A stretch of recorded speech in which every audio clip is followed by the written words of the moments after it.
So I'm John Ellywell, I'm the Support Liaison and Disability Access Manager here at Sheffield United, and we have a really good working relationship with Level Playing Field. They are a registered sports charity who work towards promoting awareness and inclusivity, particularly for disabled sports fans across the country, to make accessing football matches more inclusive for everyone.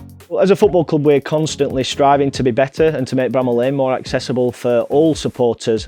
And as part of that, obviously the sensory room was a really big piece for us. So around 18 months ago now, we launched our sensory room, and we must have seen over 100 families visit it already. It's been a real important project for us as a football club to improve our accessibility, particularly for those families with children with autism, ADHD, any children that have hypersensitivity to light, sound, noise. So it's been a real key feature for us to allow families to be able to come and access Bramall Lane.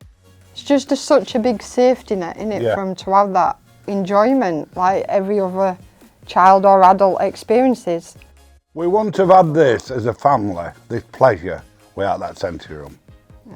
You know what I mean? And it has, you know, we talk about Sheffield United, we're talking about them coming up.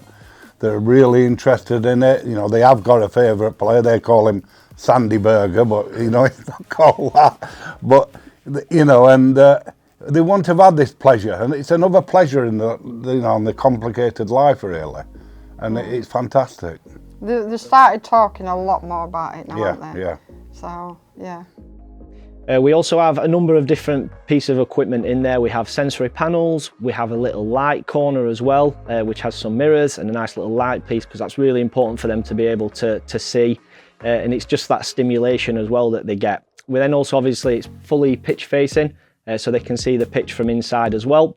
It's fully soundproof as well, which is really important because a lot of the children that do use it are really hypersensitive to the noise.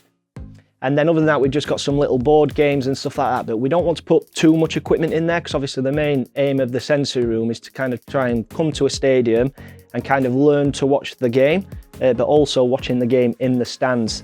So as part of our sensory room, we have a row of seats in front of it where the family can go out anytime they wish. They can kind of sit in the stands, watch the game. Obviously, if they do get a little bit overwhelmed, then they can retreat back into the safe space of the sensory room at any time.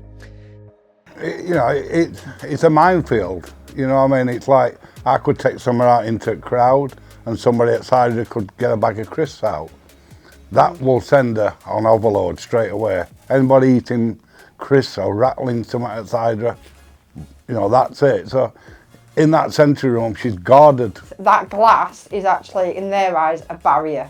So they're enjoying the game, but they're not having all the hustle and bustle and crowds and noise and everything else.